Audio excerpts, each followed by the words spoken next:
Moi, c'est Namate Issa Abdelkader. Je représente les autres jeunesses politiques de l'Afrique de l'Ouest à cette plateforme. Je me nomme Mouri Rafa. Je représente le RJPAO à la plateforme préélectorale pour le dialogue et l'expression des jeunes. Le RJPAO est un réseau sous-régional qui regroupe les partis politiques de la majorité de l'opposition. Bonjour, ici c'est Kaka, membre de la Génération Démocratie Niger. La Génération Démocratie, c'est un regroupement de jeunes leaders à travers le monde qui œuvrent et qui militent pour la défense de la démocratie et de la bonne gouvernance. Je me présente Mariam Souleymane Anza. Je suis aussi membre de la Génération Démocratie ici au Niger. Je suis Djibrila Hadizatou, membre du réseau Yali Niger. Je prends part aussi à l'atelier de l'ISAID et de IRI dans la participation des jeunes à la politique. Je me nomme Issoufou Abou, membre du réseau Yali, qui est une association qui accompagne les jeunes sur les questions de leadership et de participation citoyenne ici. Monsieur Amadou Mamoun Karim, jeune leader PDF2. Ici, on représente le programme Paix à travers le développement PDF2 financé par l'USAID. En tant que jeunes, nous organisons des séances de sensibilisation dont le cinéma mobile, le théâtre participatif, le leadership des jeunes. Nous organisons aussi des conférences et débats, des séances de salubrité, des plantations d'arbres. Mais aussi et surtout l'utilisation des réseaux sociaux pour une sensibilisation et une communication sociale en faveur de la paix. Donc, tout ce que nous faisons, c'est pour la fraternité, la solidarité et que les Nigériens puissent vivre dans la symbiose. Tous pour la paix et la paix pour tous. Nous participons à l'atelier de la plateforme préélectorale et pour le dialogue et l'expression des jeunes. En effet, tous ces jeunes leaders de divers horizons ont bénéficié 2 jours durant des renforcements de capacités sur la participation citoyenne et les techniques d'expression dans les médias en période électorale. Dans le cadre du programme de gouvernance participative et de promotion de la paix, financé par ISAID, Institut républicain international IRI et le projet Paix à travers le développement PDF2 ont organisé un débat radio et un atelier de formation le 17 et 18 février 2016 à Niamey.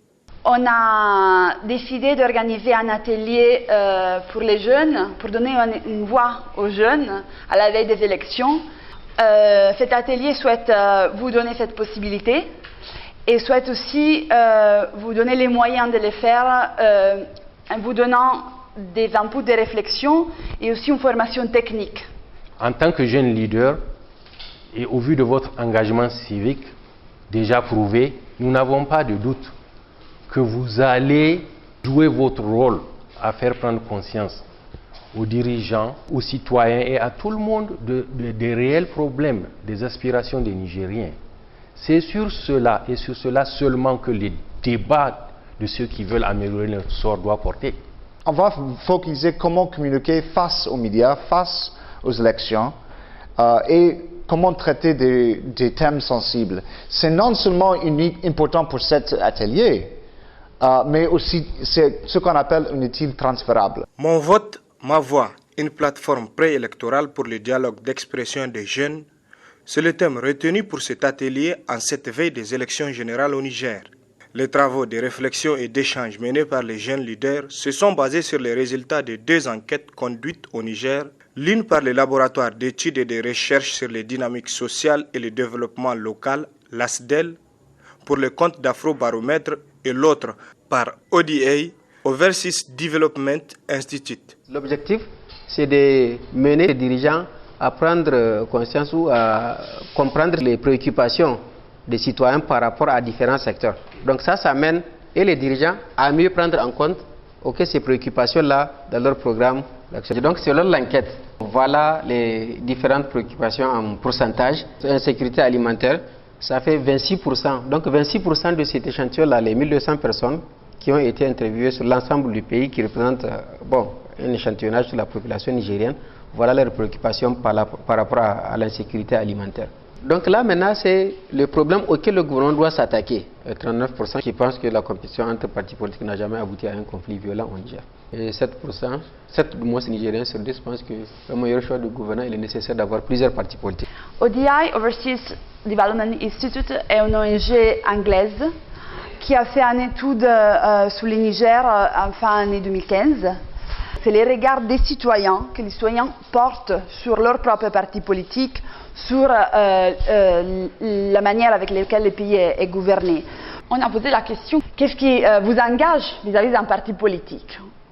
Et faisant ça, ils se sont rendus compte que les citoyens ne regardent pas le programme du parti et le parti même ne s'investit pas trop dans le programme, mais c'est la personne à cause de sa personnalité, de son caractère, mais de son parcours, de son origine ethnique, de sa région. Donc on choisit la personne. L'idée du parti politique, le programme politique n'a pas une importance dans le panorama nigérien, selon cette enquête. Souvent, les gens disaient, si on fait des politiques, on a l'opportunité d'avoir un travail. Quelqu'un qui ne s'intéresse pas à la politique, finalement, il n'arriverait pas à trouver un travail. Donc, on s'intéresse, on devient militant, souvent en voyant l'avantage matériel que ceci pourra apporter. Mais maintenant, ceux qui ont continué, qui ont tenté de développer au sein de tous les partis politiques, presque tous les candidats sont devenus une affaire de famille. Je suis candidat, ma femme est suppléante. C'est ça, dans tous les partis politiques, sans exception. Ou bien c'est mon frère qui est candidat, je suis son suppléant. La corruption, comment lutter contre la corruption? Moi, je vais dire deux choses. Vous voudrez lutter contre la corruption, vous avez deux manières. Un, sensibiliser la population sur comment ils peuvent s'engager politiquement. Deux, lutter contre la pauvreté. Et vous allez lutter contre la corruption. Ça vient des candidats. On écoute seulement les mêmes chansons. Une fois que vous m'avez élu, je ferai tout pour vous créer des emplois, faire ceci, cela. Ils racontent seulement ce qu'ils ne peuvent pas vraiment faire. Les échanges se sont poursuivis à travers 2 séances de coaching qui ont permis aux participants de réfléchir et de débattre sur le rôle que doivent jouer les jeunes leaders pendant la période électorale et surtout leur contribution pour le bon déroulement des élections au Niger. Il y a différents comportements chez les citoyens en période électorale. Et ces comportements-là, ça peut être celui du partisan, ça peut être celui du citoyen qui s'est dit « moi j'observe une neutralité, je ne suis pas dans le jeu, ça ne m'intéresse pas ». Ça peut être le citoyen qui rejette, qui dit « moi, les partis politiques, la politique, que c'est mauvais ». Ça peut être aussi le citoyen qui va dire « moi je m'engage, mais je m'engage non pas pour un parti, je m'engage pour une cause beaucoup plus large qu'un parti, je m'engage pour une cause qui fédère l'ensemble de la société ». Face aux enjeux électoraux, le citoyen engagé va se soucier d'inciter tous les autres citoyens à aller voter. Parce que le citoyen engagé croit à la sanction des urnes. C'est les urnes qui sanctionnent, c'est la légalité du suffrage qui fait le pouvoir ou qui ne le fait pas. Donc ça c'est un rôle important pour eux à exercer. Le citoyen engagé se préoccupe à travailler pour que tous les autres citoyens comprennent que les partis doivent inscrire dans leurs priorités les préoccupations réelles de la nation. Ça, c'est important. Les citoyens engagés se préoccupent de sensibiliser et de plaider pour un vote responsable, pour des comportements citoyens et pour la prévention des conflits. Dans ce sens, les jeunes leaders ont partagé leur expérience sur la participation citoyenne et ont appris des techniques d'expression sur les médias pour conduire des débats neutres, notamment à la radio. Pour faire un bon débat, il faut avoir des statistiques, il faut avoir des chiffres, il faut avoir des dates, donc des références. On ne vient pas s'asseoir dans un studio pour parler, il faut avoir des références bien sourcées. Il faut que celui qui va participer au débat maîtrise le sujet. Aussi, quand vous partez à un débat, puisque vous êtes des jeunes leaders, il faut que vous dites que je suis un leader, pas jeune mais un leader. Donc il faut que réellement que ceux qui m'écoutent comprennent que c'est un leader. Donc vous devez marquer l'audience. Il faut qu'on comprenne que vous êtes un leader et surtout il ne faut pas accepter qu'on vous perturbe. Parce que lors d'un débat, un intervenant peut avoir comme mission juste de vous perturber, si vous êtes réellement quelqu'un qui dérange. Et il faut donc rester serein. Aussi, il faut se préparer en conséquence avant d'aller à un débat, en faisant quelques recherches. C'est-à-dire même si vous êtes bien outillé dans tel secteur, mais en tout cas quand vous avez cette problématique, faire encore des recherches pour actualiser.